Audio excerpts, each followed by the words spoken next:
So let's start. Welcome to our Transatlantic Online Exchange on the rifts between the Trump administration and Europe and on the future of Ukraine. Our discussion couldn't be more timely while the international order as we knew it is crumbling before our eyes and the endgame of the war in Ukraine seems to reach a critical phase. This event is a cooperation between the Center for Liberal Democracy in Berlin and the Atlantic Council in Washington. I'm Ralf Fücks, the director of LibMod. Many thanks to Ambassador John Herbst and his team. It is not our first collaboration, and it will certainly not be the last one.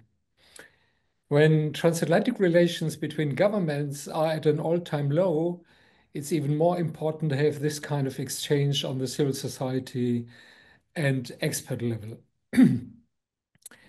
Our apologies to our American participants for mixing up the time zones in the United States. We didn't realize that you already switched to summertime. So let's go on. When we agreed on this event, we were confronted with unprecedented upheaval on both sides of the Atlantic. Many observers speak of a historic turning point, a new era triggered by the Trump administration. From the United States acting as a stability anchor of the rule-based international order to its disruptor. From transatlantic partnership to a period of confrontation between Washington and Europe. Since the return of Donald Trump to power, there have been many signals in this direction, including Vice President Vance's appearance at the Munich Security Conference, which almost froze the audience.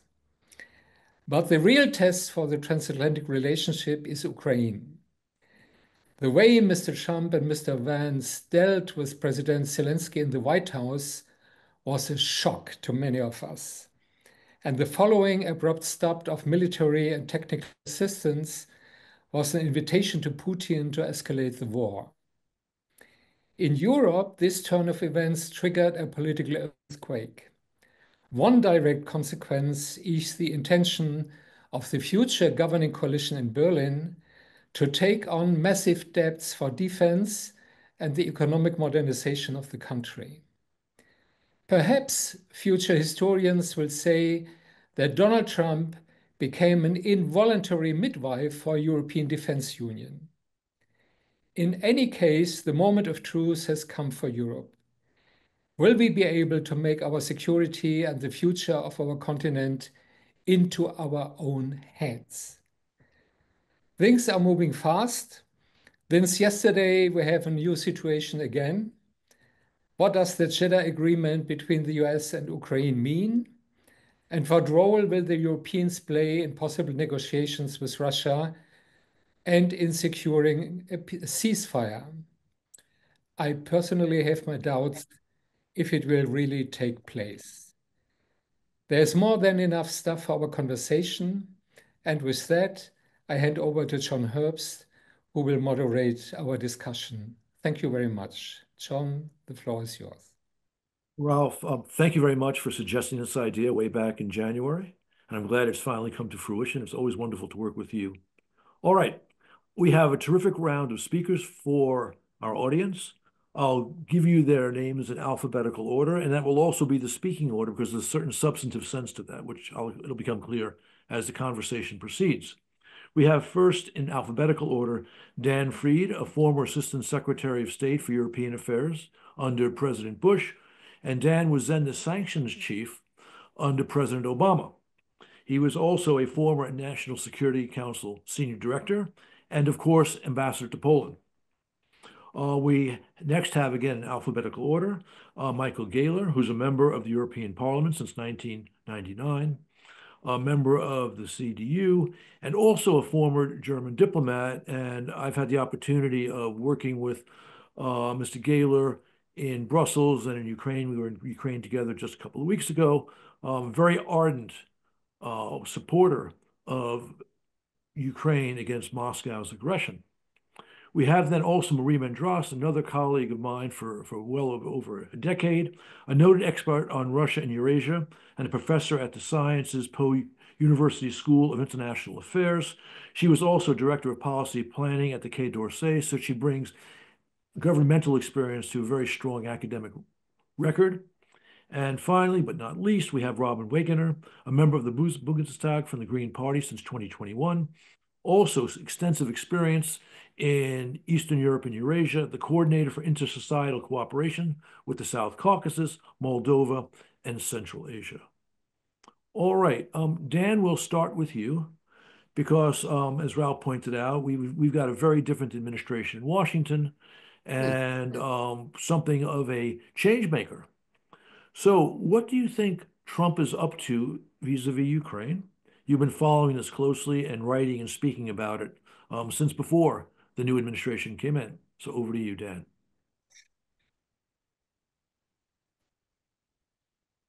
Well, I feel better about Trump's approach to Ukraine now than I did 24 hours ago.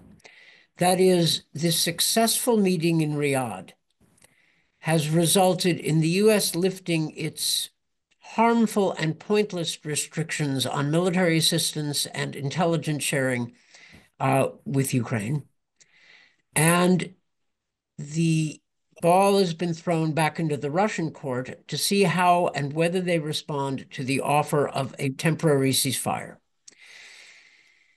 This morning, President Trump put on his social media site, Truth Social, a return to threats to increase sanctions on Russia if they do not respond appropriately, if they do not respond positively to the ceasefire offer.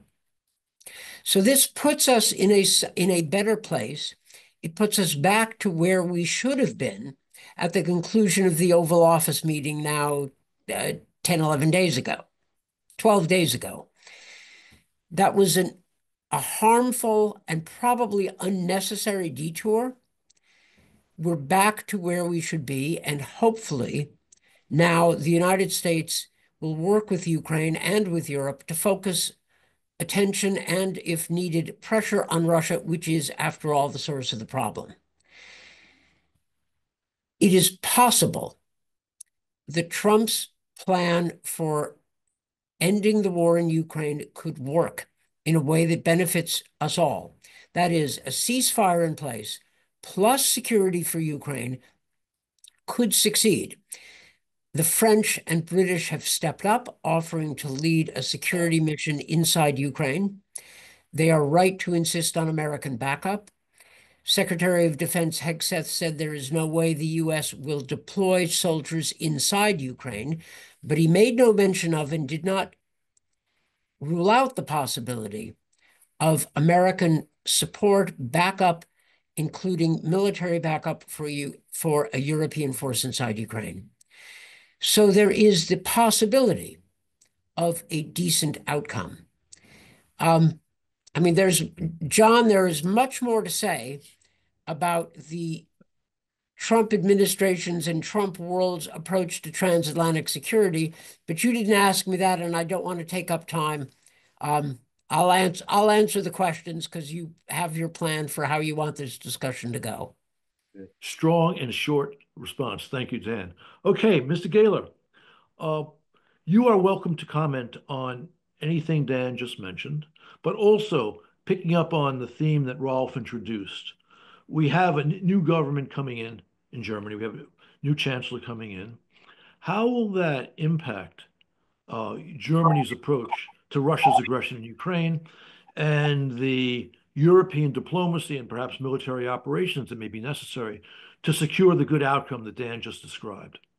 Well, first of all, I fully subscribe to what Dan said and described, that we are back to a position that we ought to have had as an outcome of this infamous Friday meeting. By the way, I was with friends in Odessa sitting over dinner, and all of a sudden our talk across the table stopped because everybody was watching on his smartphone the live coverage of what we had to see there. And there was moaning and oh God, and all that. So that was really in real time an atmosphere in Odessa at the time. So, but having said that, as I said, hopefully we'll get a clear answer from Russia now. And I mean, an important phrase in this statement is it's about an immediate ceasefire. It's not whenever or soon or sooner or later, but they have agreed on an immediate ceasefire, which definitely shows that Ukraine, which never wanted this war, Ukraine is ready for an immediate ceasefire,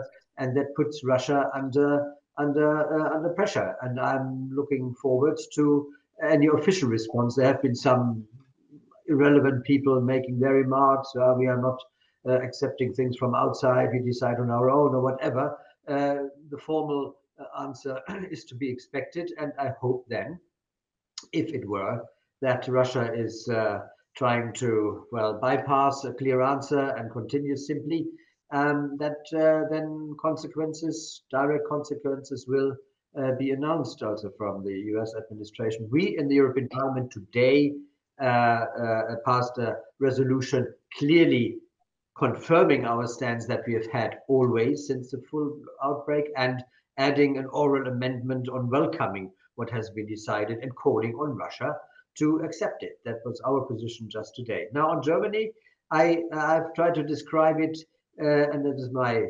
confidence that a new coalition, which would comprise, well, Friedrich Merz and hopefully a Vice Chancellor Pistorius, so a new SPD, also with Mr. Klingbeil, the co-chair of the party, as a new group chair, with another stance overall, so that we would then, as a new government by Easter, take a position that in a way Poland, the Baltic states, and the Nordics have already taken. So if it is now joined by Germany, I think that gives it a real weight inside the EU. And if it were that at some point Hungary would still be willing to block something, I'm open, for the sake of the purpose, to accept a coalition of the willing. And so far, I think we are on one line also, and will be also with the British Prime Minister, with President Macron. I think what is evolving there is something that has a good chance to make up a strong position in support of Ukraine. Thank you. All right, Marie, well, I have many questions for you, but let's start with this. You're as shrewd an observer of Russian foreign policy as anyone in Europe, or for that matter, Bethesda. What do you think Mr. Witkoff, the special envoy that is heading to Moscow, I think now, getting here when he sees Putin? And what do you think the Russian reaction more broadly is going to be to this ceasefire understanding between the US and Ukraine? Well, I wish him good luck in Moscow, as I am wishing myself good luck being in Washington and trying to figure out how the Trump administration is going to move on. To begin, I'd like to remind everybody that we are faced with great unpredictability on the part of the American administration. But imagine, for the men in the Kremlin, how not only unpredictable, but they cannot decipher what's really happening in our countries. They don't understand what NATO really is about, how the EU functions. They have always been in total denial of how we function. And that gives us a great advantage. I'd like to make 4 points quickly to answer the question that you, John and Ralf, sent us in advance.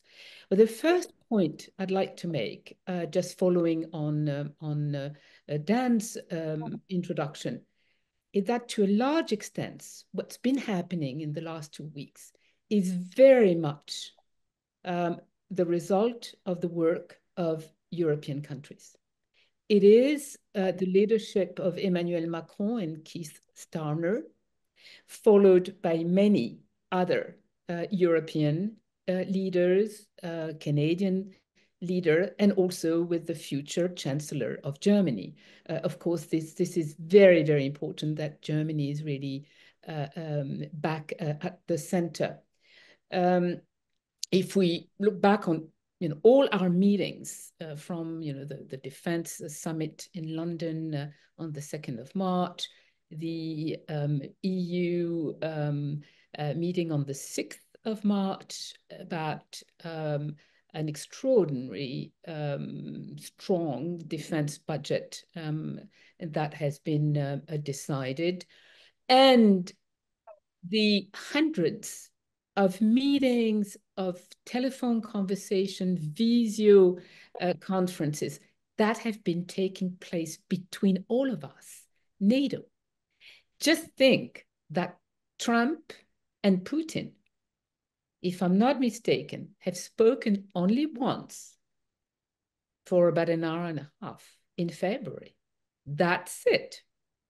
So as of today, it is much clearer than a few days ago that the Kremlin and their armies and mercenaries and special forces of their special services are confronting a strong and more unified Atlantic alliance than they believed they had in front of them.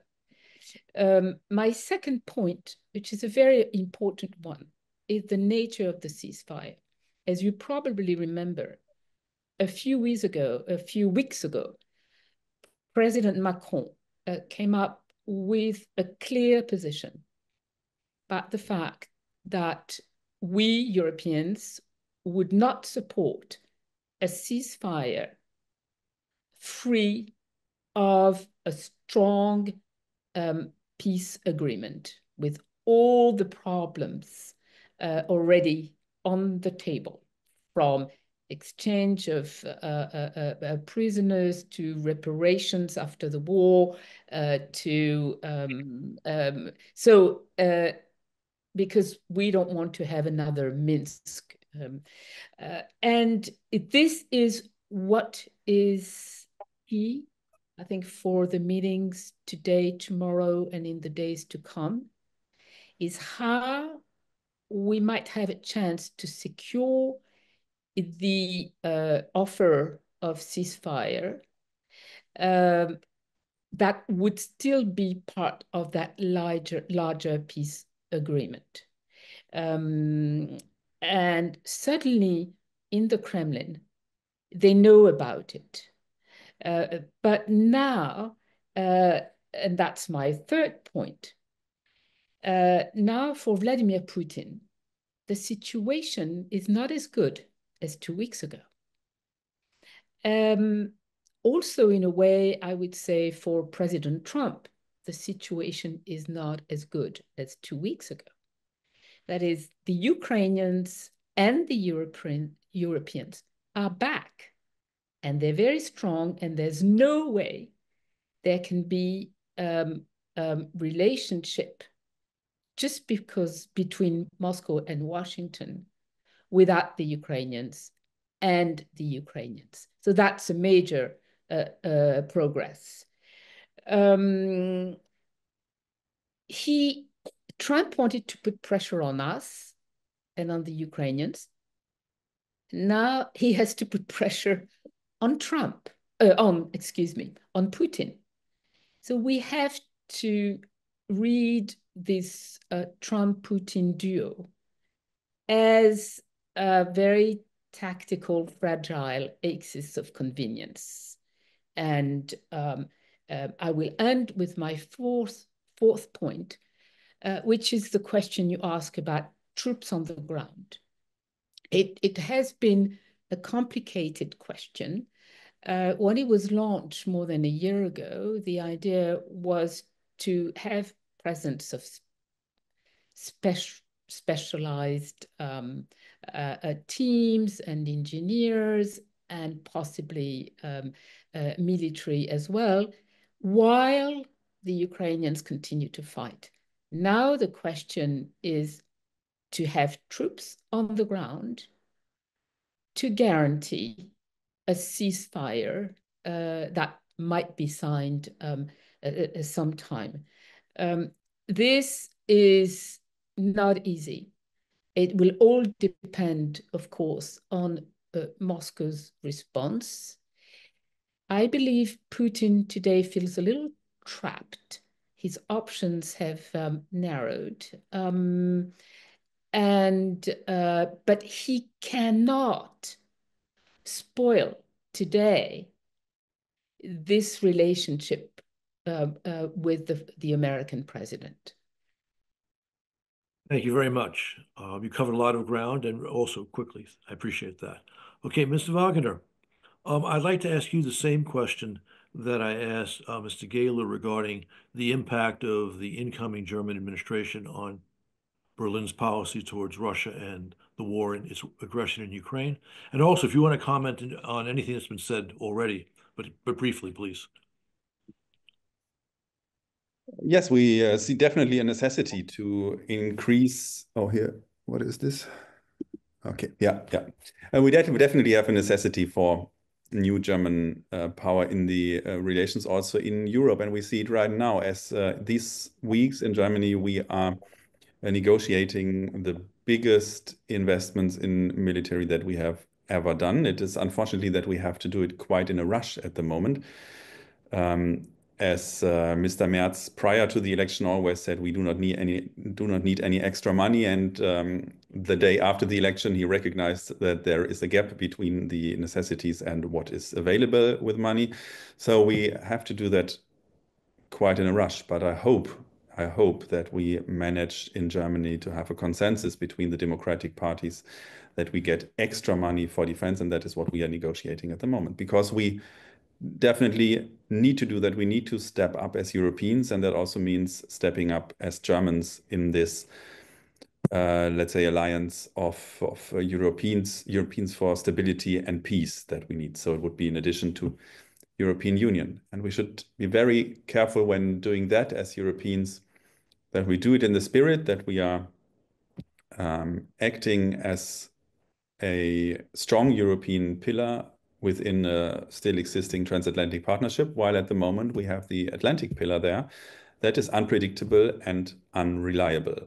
Although today I learned in these days to have the motto, hoping for the best but expecting the worst, and I think that is what we have to learn in Germany. We have to learn to see the worst case scenarios and then hope for the best case. Today was not a worst case scenario. We are at a better position than we could have been today. But this is not predictable and it's not reliable. So we have to step up as Europeans, become grown up, and take the European security more in our own hands, hoping for changes in the United States and in the future, perhaps more own US interests in reliability in the transatlantic partnership. But we have to deal with what we have at the moment. But what will then be, perhaps in the future, when there is a renewed interest in the United States, maybe in some years, it will be a different alliance that we have to build. It will be an alliance with more equal partners, as we will have to learn quickly to grow up. As at the moment, we see in all these negotiations, we see very different interests. The US interest is not anymore on a peace and security order, stable peace and security order in Europe, as it has been in the past. It's a transactional interest that is there in the foreign policy. It's not an interest in solidarity with democracies, and we have to act on that. And we as Europeans, on the other hand, we have an interest in a stability and a stable peace order in Europe, which means we have to ensure, in whatever is the outcome of this, that there will not be any further attacks by Russia, neither on Ukraine nor on any other European country. But we cannot work on that with having a different interest than the United States, perhaps, in that, or an additional interest. We cannot work on that with just asking to be part of whatever is happening. We have to take it in our own hands and take the responsibility for that. And I think this is the role that our country also has to support as the biggest country in Europe, and we have to be responsible on that. We do not know how Putin will react on what was presented today. The first reactions from Russia are concerning, and they show how bad the tactics was in some parts. The first reactions I read was from the Russian side, from some voices from Parliament. I think it was, we are studying the proposals, but we as Russians are advancing on the battlefield at the moment, so everything will have to be on our terms. And this shows clearly how bad it was to first cut the aid for Ukraine and how important it would have been, and also in the past, also in the previous government in Germany and the previous government in the United States, how important it would have been to support stronger and to be more engaged in that, and to really act with the idea of doing whatever is necessary and as strong as necessary, and not only the idea of as long as it takes. And this is something we have to learn in Germany at the moment very desperately. Thank you. Also wonderfully short. All right, Dan, over to you. Two quick questions, or one quick question, one maybe not so quick question. The quick question is on the Russian reaction to what's coming their way. Do you think that Putin may insist on elections in Ukraine, and what should be the U.S. and the international response to that? And then for broader consideration, we've heard great concern, properly so, from our European colleagues about Trump's approach to the transatlantic relationship. But it is true that when Hegseth was in Europe, he said some things which riled people, but then he also seemed to indicate that the U.S. was not changing its policy towards NATO. So your comments on, again, first, the Russian response to the ceasefire on the election side, and then secondly, the U.S. relationship going forward with Europe more broadly, but especially within NATO. On the first question, the Russians have been thrown on the back foot. I don't know whether they expected so swift a reconciliation between the U.S. and Ukraine. Their initial comments, I think, are just reactions. My sense is that Putin may not have even decided how he wants to proceed.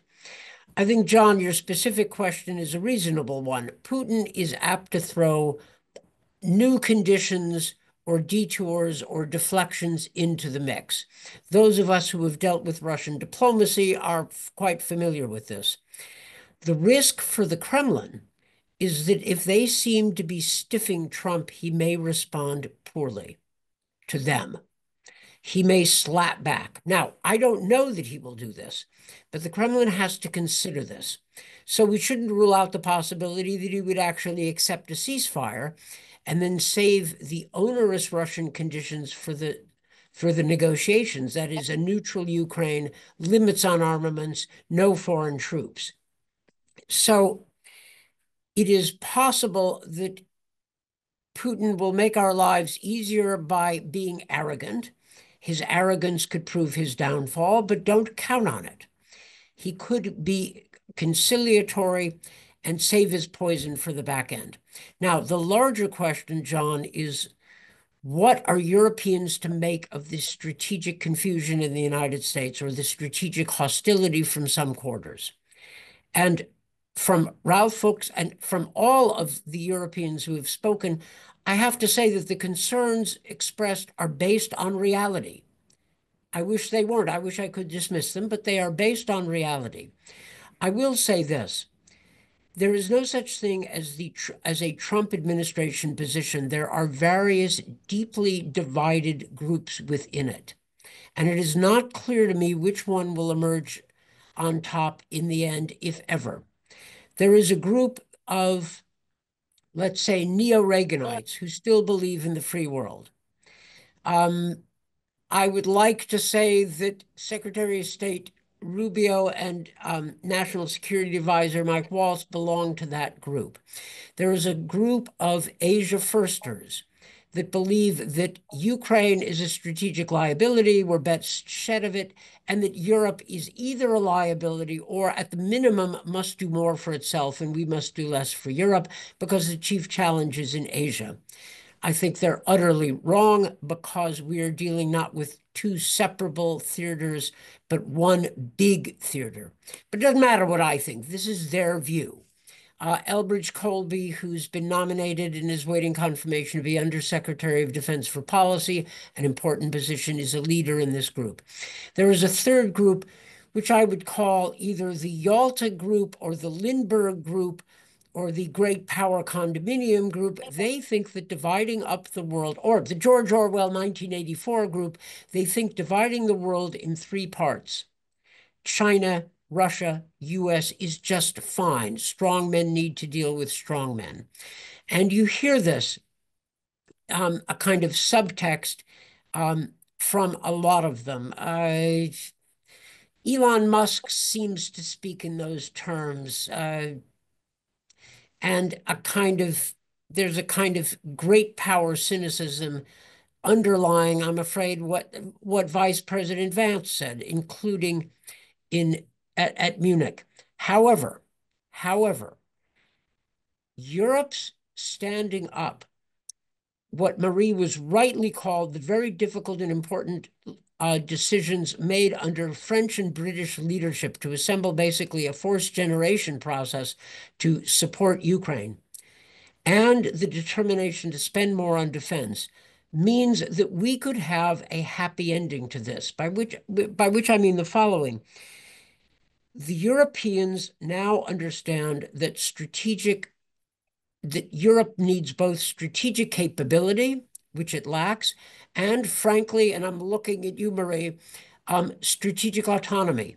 The French have been calling for this, and now they have a point that I, as an American, cannot argue with.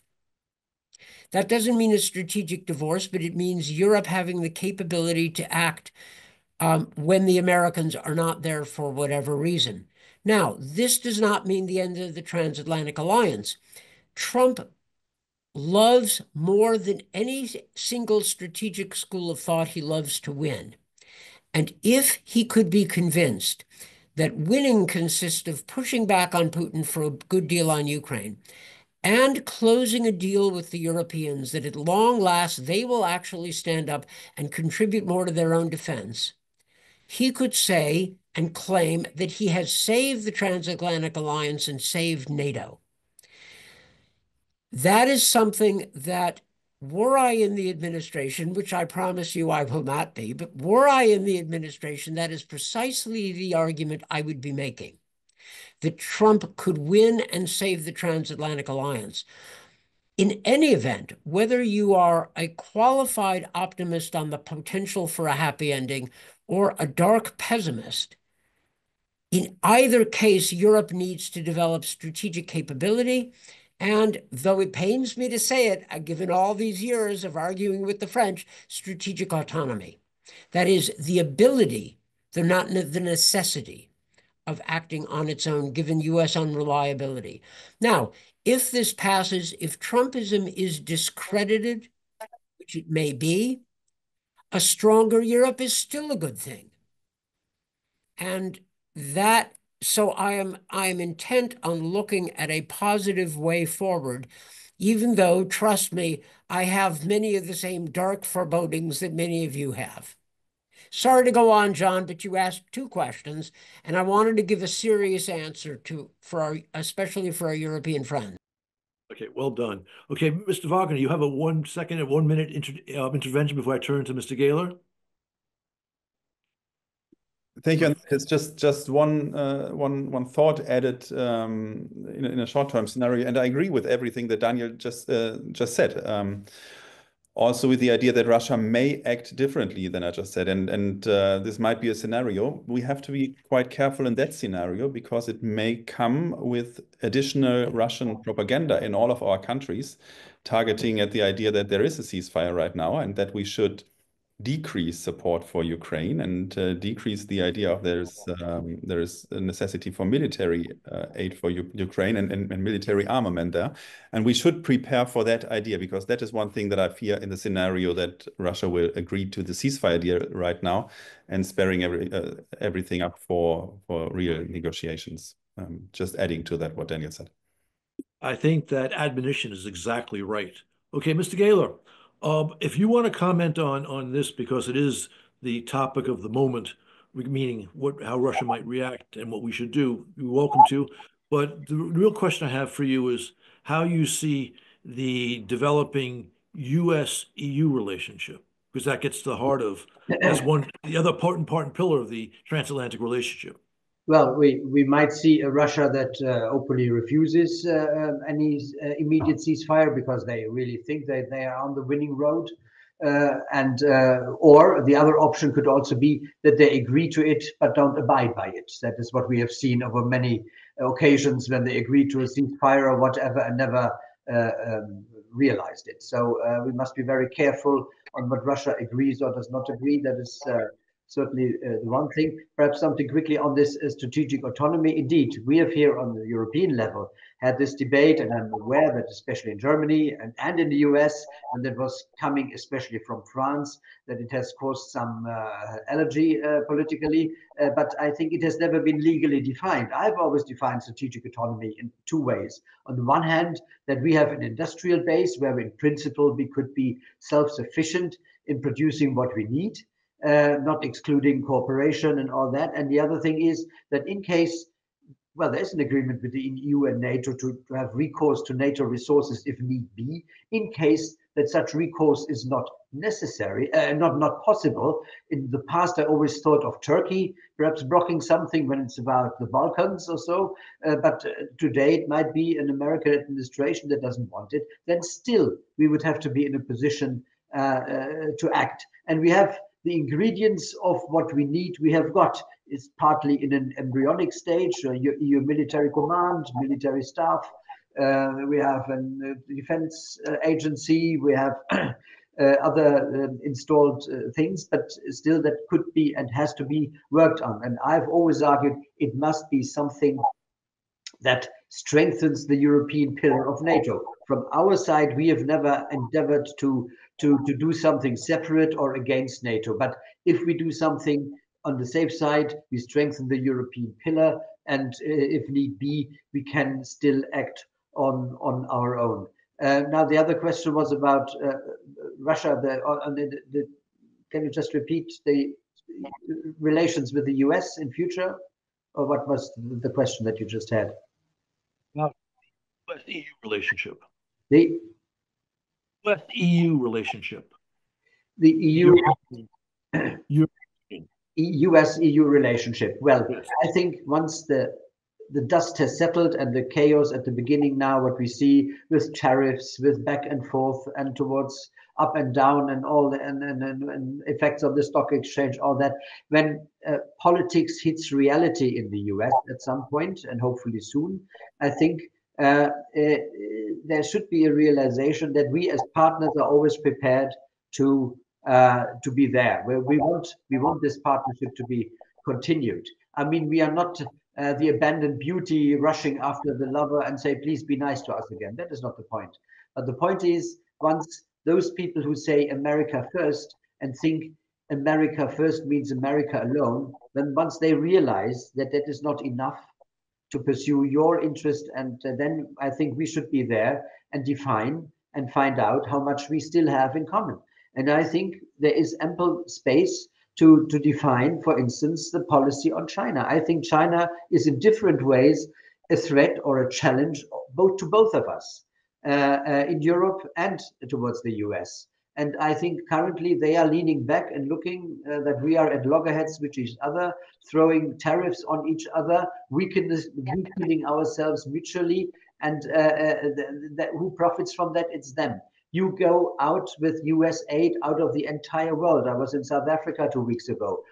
Yeah, it's horrendous what the effects of ending the support there for their AIDS program, for instance, which effects that has. All that is something where you go out and, well, the Chinese will most probably see where they can go in. That is not in your interest. That's not in our interest, and also not the interest of all those countries concerned. So once, as I said, politics meets reality in the US and reason prevails a bit more, to put it this way, we will be there and be prepared to resume constructive relations in different fields. And also, I would say on trade, let us not accept mutually throwing tariffs at each other, but see to it that we strengthen ourselves mutually instead of weakening ourselves mutually, and then we can address the real challenges that face the democratic world. Thank you. Okay, Ralf, you have a comment you want to make, so please jump in.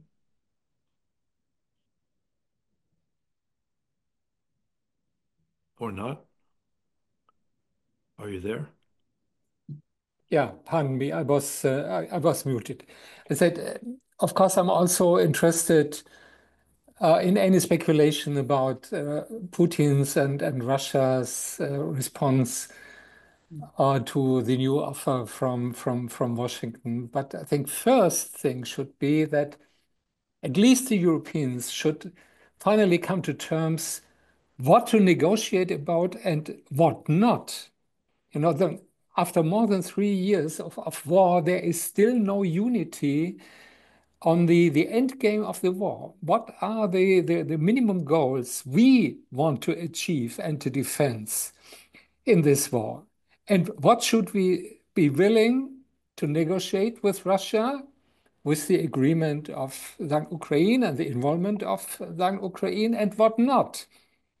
And I think there are some really basic essentials which we should unite on. And the first one is, of course, nothing about Ukraine without Ukraine. The second one is no recognition of military conquest of territories.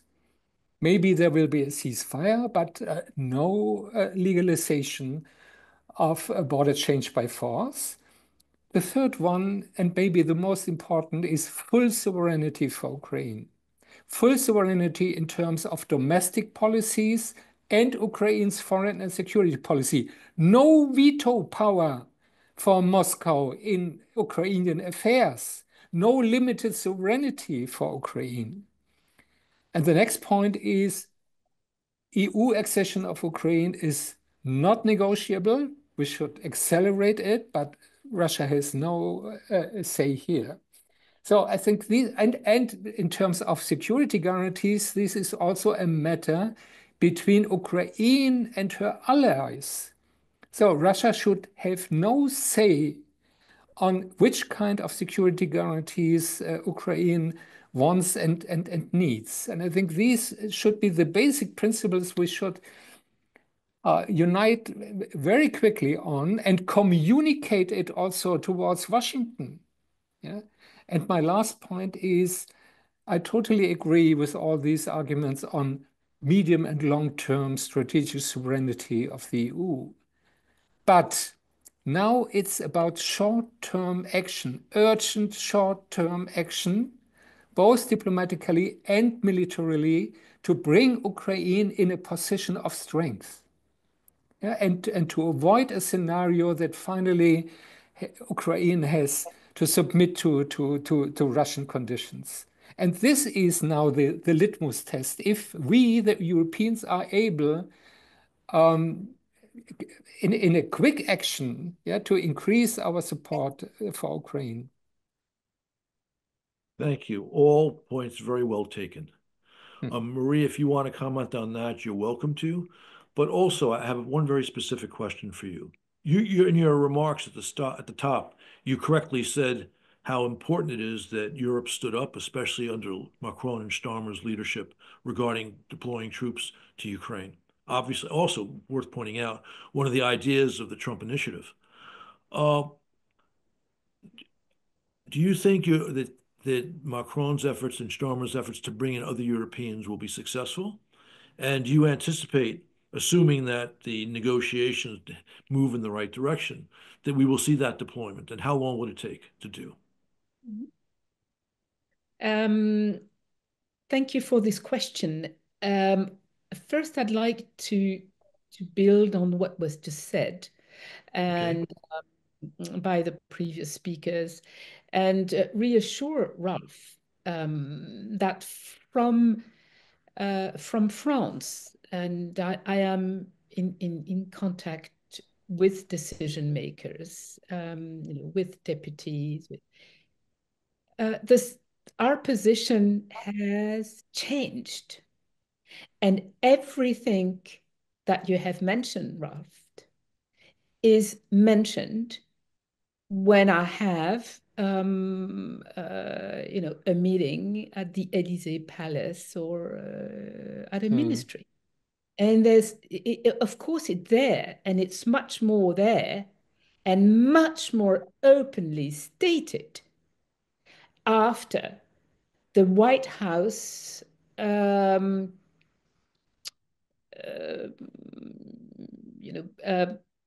I don't know what to call it, the bad drama of the 28th of February.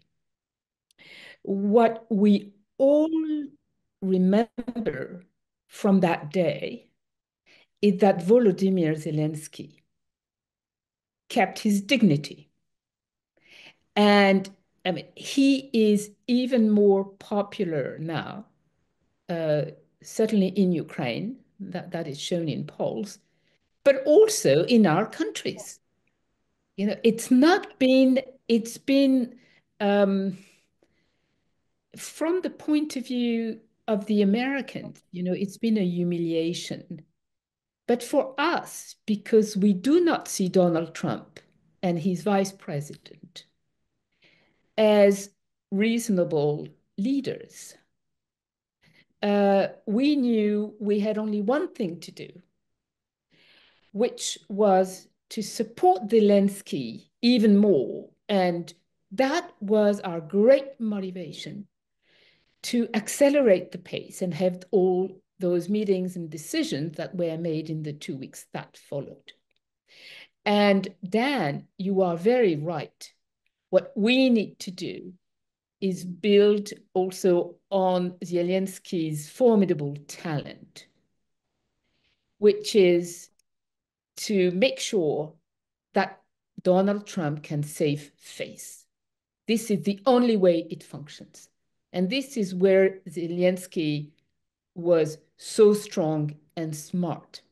He knew he had to continue, that there was no vanity or amour-propre in this kind of situation when your whole country, your whole nation is at risk. So yes, and this is what I was trying to say in my second point earlier about no ceasefire detached from a war, a peace, a long, let's say, a long negotiation of the final conditions of the end of war and coming to a just peace.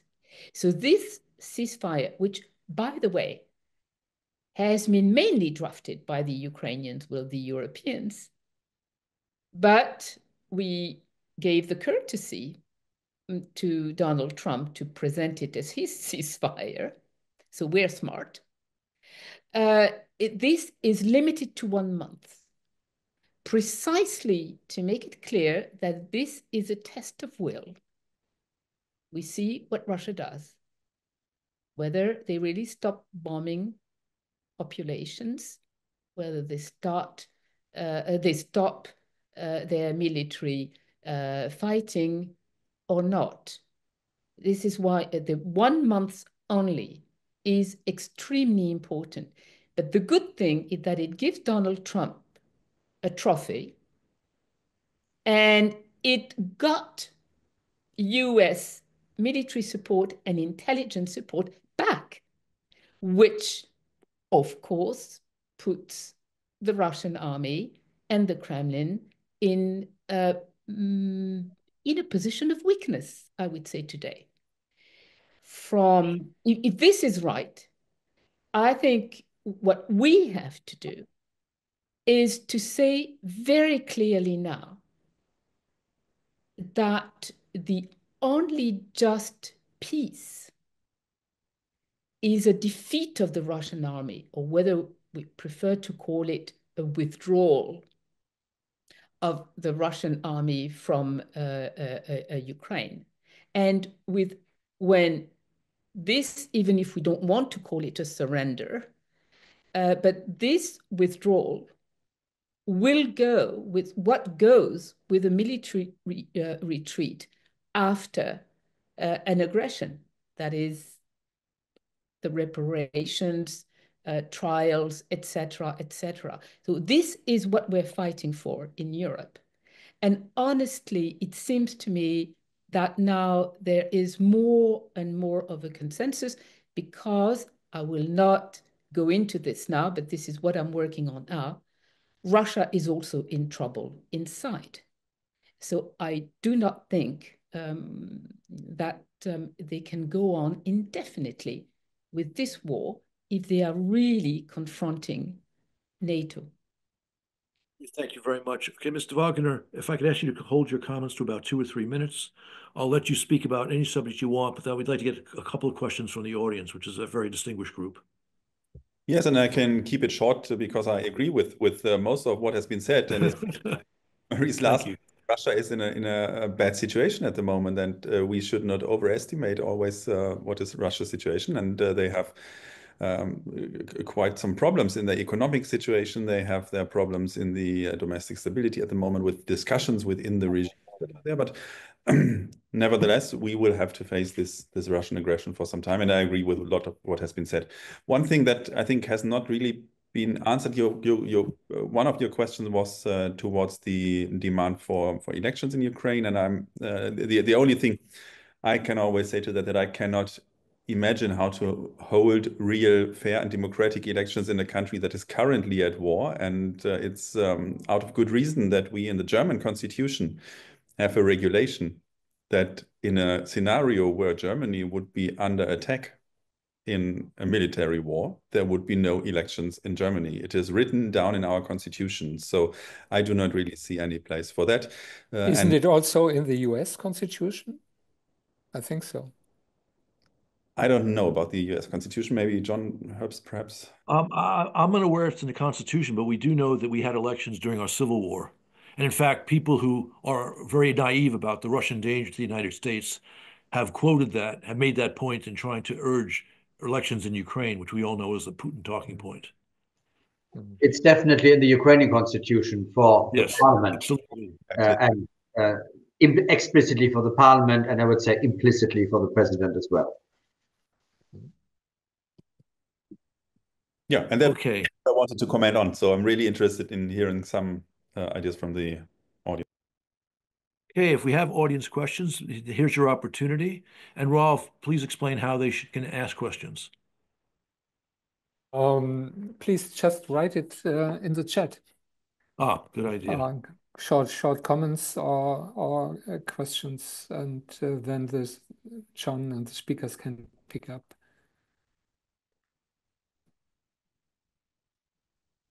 It will take a time, so maybe you continue before the first questions drop in. Perhaps, excuse me, when it's about the elections, I heard this pressure from the US, from certain circles in the administration, pushing for elections or trying to get Zelensky out. We in the parliament here and in cooperation with our Ukrainian partners, I think we say clearly, elections must be the last thing in this process and not the first or an early thing. Elections now would really rip the country apart and would only serve Russian interests at the end. We should also end all discussions about illegitimate parliament or president because the term has expired. We know why it has expired, and that is due to Russia, and the Russians are the last, and anybody else to argue that there were something illegitimate. No, they are legitimate and recognized as such.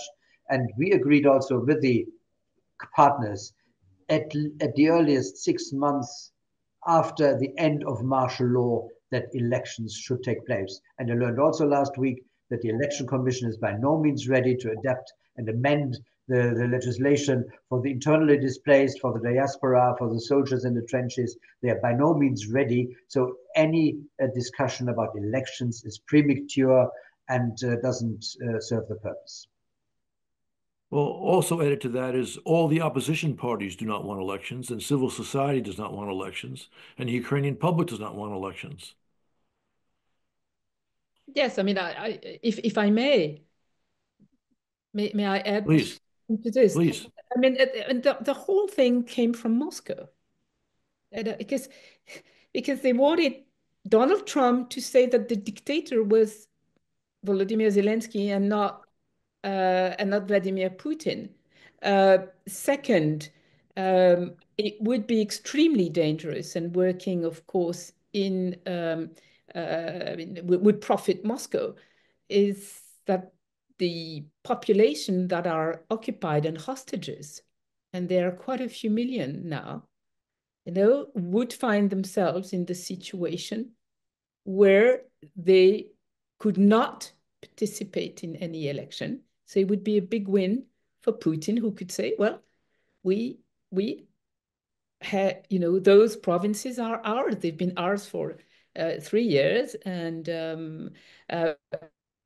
there was also one point I wanted to add that we may want to discuss if we have time about strategic autonomy. It's, of course, the nuclear issue. Just like to emphasize, and then if we have questions, I'll be happy to develop, to emphasize that it is really a major step coming from France and probably from Britain. It is really a major step. And even the French national rally, le Rassemblement National of Le Pen and Bardella, are not directly opposing this idea. In an interview just a few days ago, Jordan Bardella, who is the president of the Rassemblement National, said that he supports Ukraine. Russia is the aggressor. And when he was asked more specifically about, French national interest, and he said, yes, national interest should come first. This is where we all disagree. We think European and NATO interests should come first. But this is making progress, I think, in France, in Britain, and it will work only if the United States stays engaged with NATO, and that is that we have a much stronger nuclear and conventional deterrence. That's a very important point. Thanks for making it. We're already over time, but we have no audience questions. We have not had any audience questions asked yet, but please, we have some in the queue. So the first one is from, yep, go ahead, Ralf. Unfortunately, I have to say it seems to be, by what reasons ever, that questions can only be addressed directly to the hosts. This is to you and the speakers and me. Right. So this seems to be in the moment an impasse. And they can't raise their hands? Yes. Well, no? but I see in the chat some questions. Oh. Yeah, but only one up to now.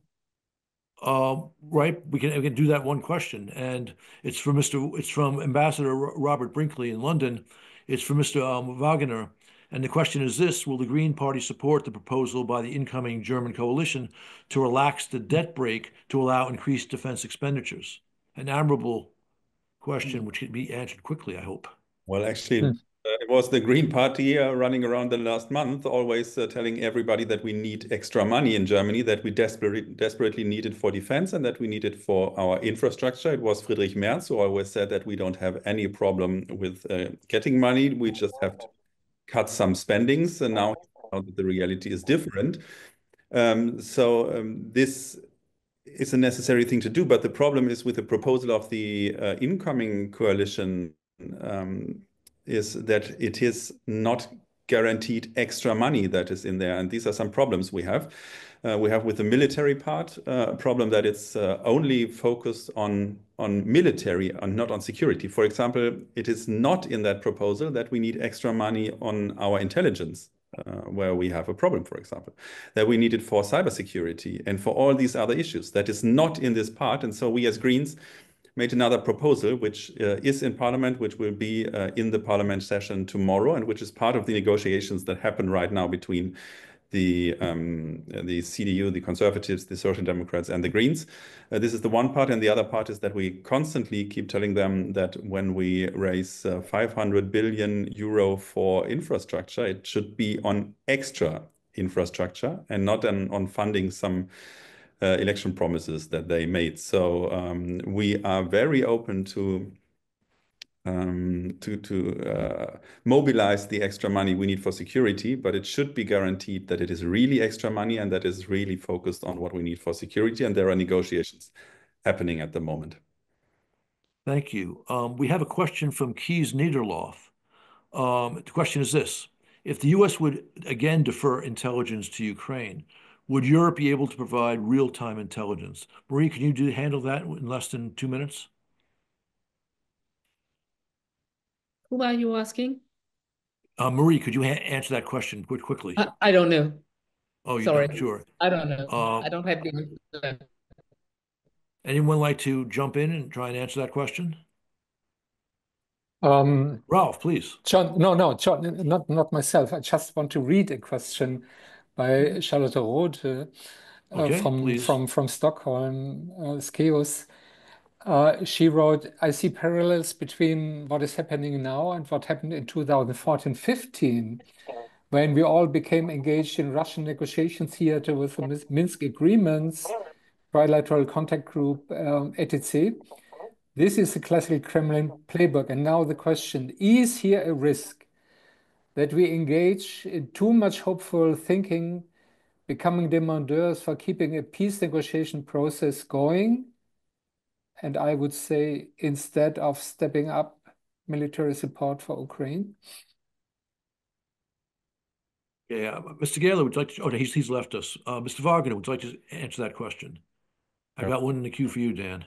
Usually, I would say it's not instead of, and whatever has to be done should be. We should have the support for Ukraine and maybe have the talks with if they happen. So we should just get rid of the instead of that you added, Ralf, and then perhaps it is something that works. And we should take care that it's not a Minsk III that comes up. This is what I meant in my introduction when I said that we have our own European interest in stability and I think, but the risk here is that Putin and the Kremlin will try to engage us in endless negotiations while stepping up his military attacks on Ukraine.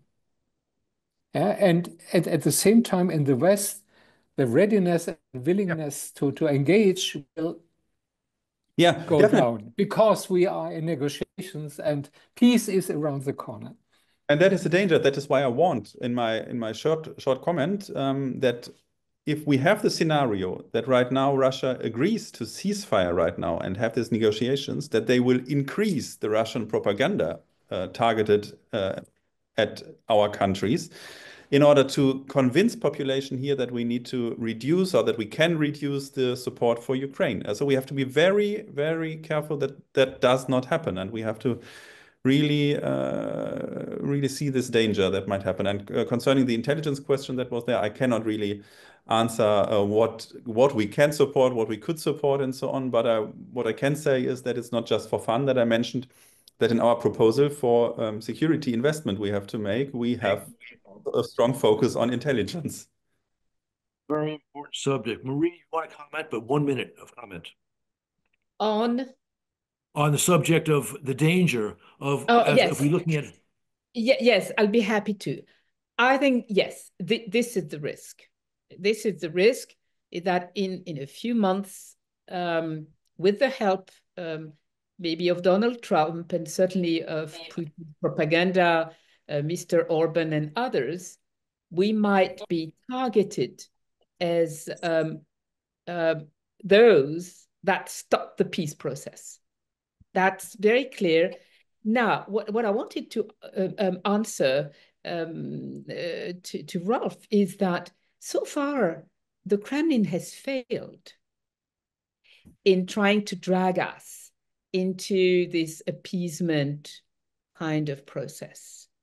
And now that we have this unpredictability of the American strategy and the improbable let's say, axis of convenience between Trump and Putin. We are much better aware of the risk.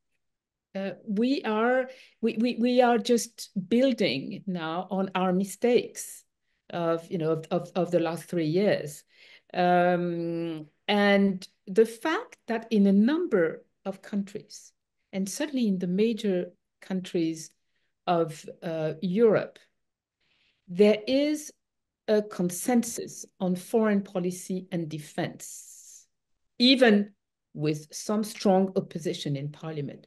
But there is a consensus and there is a capacity to do it. And even more important, there is an EU capacity and political will. And also, I think as a concluding note, I think it's Dan that mentioned it, the strategic autonomy. We will work out all this and come to the military defeat of Russia, with the EU and NATO working together. And that was also very smart of Keir Starmer in London to invite our Turkish ally. Okay, thank you. This question from Konstantin Eggert, it's for you, Dan. What are the main tools for pressing Russia that Trump could employ if he decides he needs to do that? Well, there is the military tool. And I think we have to keep in the back of our minds that Putin may not allow the negotiations to go anywhere. Mm-hmm. If that is the case, we may need to act unilaterally without Russia's permission, which is something I throw out there because the British and French proposal, and I applaud the leadership of Macron and Starmer, has been predicated on an agreement. There may not be an agreement. And this is something we have to keep in mind. I suspect that Konstantin Eggert is also talking about economic pressure, sanctions. Mm-hmm. There is room for additional sanctions. The Biden administration, as it was going out the door, finally took major steps to act against the ghost fleet, the tanker fleet. There's more that could be done. We could impose full blocking sanctions on all, not a good part, but all of the ships. We could be more aggressive in our use of secondary sanctions for ports who receive such ships. We could even draw from the Iran sanctions experience and insist that third country purchasers of Russian oil reduce their purchases every 6 months with pressure against their central banks being held as the club, which is what we did with Iran, and that actually worked, including for China and India. We could introduce a full financial embargo with a so-called white list of permitted activities, but a presumption of denial for everything else. So there is actually more we could do to put pressure. And here, Trump's impatience and desire for quick results could actually turn out to be an advantage if he is angry enough at Putin for thwarting him. I'm not saying he will be. I'm saying that this is a possibility and we shouldn't rule it out. May I just add that in Europe, we are preparing the 17th pack of sanctions, and it's going to be tougher this time. Okay, thank you for that, Marie. Okay, we have a question from Kevin Monroe. Would the incoming Merz government's presumed forthcoming provision of Taurus missiles to Ukraine not have an impact on the war? How would this have an impact on the war and on Trump's own approach? For you, Mr. Wagner, at least on the first part. Germany should deliver Taurus to Ukraine, and this is something I repeat since quite a long time, and I've repeated it in and with the last government, and will continue to repeat it right now. Taurus is definitely not a miracle. It will not produce miracles. It's not the wonder weapon, but it could have been more important in the past and some months before. But still, I think we should support whatever we can, and Taurus is included in that. I was a little disappointed when I heard Friedrich Merz stepping a little back from his previous positions that he would definitely provide Taurus to Ukraine. After the election, he is hesitant to do so at the moment. I heard other voices from the Conservative Party before, and I hope they get back to that position they had. Thank you. Dan, if Merz were to actually send the Taurus, what impact would that have on Trump? And what do you think his response might be, if any, at all? That depends on where the Russians are.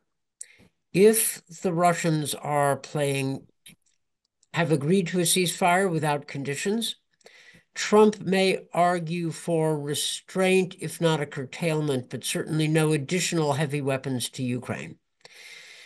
If Trump dances around, throws out conditions, Trump may decide that additional pressure on Putin, and especially if Europe is sending the weapons rather than us, is a good thing. So Putin's got to figure all of this as he decides on his next move. If Russia accepts the ceasefire, do you think Trump would continue to provide weapons to Ukraine and allow, for example, Ukraine to use the mineral deal to get additional weapons, again, of the same kind, not quote unquote an escalation in advanced weapons, or let Europe buy weapons for Ukraine? Do you think he would want to move to cut off American weapons fully? That's a very good question. I don't have a firm sense. Those in the administration who are part of the Reaganite school will probably argue that it does no good to weaken Ukraine's hand because that will encourage Russia to undermine Trump's brilliant ceasefire ploy. And I think that they might be successful, especially if Ukraine continues to play this well tactically by thanking Trump and agreeing to the U.S. proposals as they've done, pretty much ever since the blow-up in the Oval Office. Okay, thank you. We're already 15 minutes over, 16 minutes over. Marie, you have 1 minute to sum up. You have the last word if you want it, but 1 minute. Who? Marie, and then Ralf. Actually, Ralf, you'll have the final word. Me? Oh. But let Marie have a word, and then you. Thank you. Thank you very much. Yes, thank you. Yes, I'd like to then make my last remark on sanctions. And I saw that there was also a question on Marco Rubio mentioning, lifting sanctions. And it's important to understand that for the Trump leadership, let's say, the Ukraine war, it's not only a question of defense, it's also a question of business and money. And I'm afraid, I don't know if you agree, John and Dan, but when there was this decision that was made and then unmade to lift economic sanctions, American economic sanctions. What I saw was just that the Trump leadership wanted to go back to better business than before, encourage those big networks and businesses between Russia and America. Some of them, as we know, also are criminal networks. There was really an interest, as in the minerals deal. There is not just, let's say, a strategic economic interest, but just a huge business interest. And it's what must make us extraordinarily cautious with whatever proposition, I'm afraid to say, comes from the US administration today, because there's always something in the back of their mind that is not in the Ukrainian and European interests. Thank you. Okay. Dan, let Ralf have the final word, okay? So Ralf, please sum it up. Okay, Take us thank you on. very much. I just want to add to what Marie said. It's still, you know, German-Russian business was much bigger and deeper than American-Russian, and still is, by the way. And if we're talking about sanctions, this is mainly a task for the Europeans.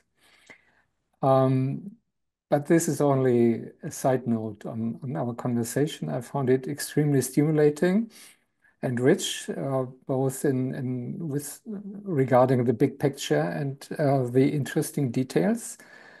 A lot of food of thought, and I would suggest that we repeat this kind of exercise from time to time, because things are developing very fast, and I think we need this kind of mutual transatlantic dialogue, understanding, and explanation, because at least on the civil society and the expert level, we have to keep touch. And finally, I would say we should do everything that at the end, Putin has to ask for a ceasefire. This should be our goal. Thank you very much. Well, thank you very much for putting us together. And thanks everyone for listening as we went 20 minutes over. Great job, John. Thank you. Thank you. Bye-bye.